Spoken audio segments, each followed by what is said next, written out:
The main idea of hate speech is something that we view as unacceptable in a personal stance, but the government tends to disagree, as they see hate speech as something to protect. Um, the First Amendment protects hate speech because of the simple idea of reduced intolerance and accepted by reduced government power to suppress hate speech. By making people dare to commit hate speech, those who commit into hate speech become minorly speech protected, um, which is huge to promote radical justice. The government protects hate speech because hate speech is subjective, and everyone has a different different opinions on what hate speech is specifically. Um, an example says that some people may denounce Black Lives Matter um, as hate speech against white people, while and also police officers, while others believe that it is again that Black Lives Matter is something that goes against hate speech itself. Um, there are two ways to look at emotional distress uh, being um, being public concern. Um, Public concern is a concept that relates to any matter of political or social, political or social. Um, Other concerns to the community and matter that are and matters that are not on some accounts of emotional distress can cause lawsuits uh, depending on the case of the victim. So speech cannot be punished because of its um, because of it just offends it just offends.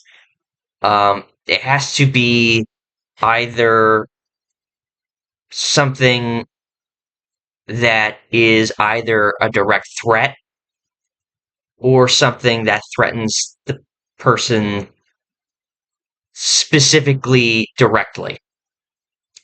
It is difficult to make a connection between speech and psychic harm. Hate speech that causes emotional distress generates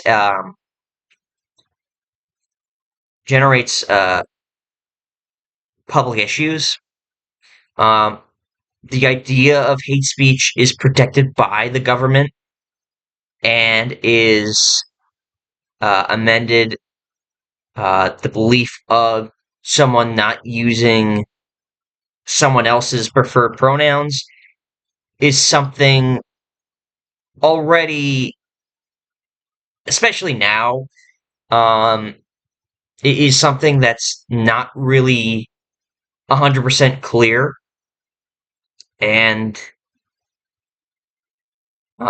if a person does refuse to call someone by their preferred pronouns, um, that person, in a societal perspective, will be will be hit majorly um, with punishment. But in a in a government perspective, that person won't be really punished. It would be it would be um, sort of something that honestly the government would sort of protect, because it's not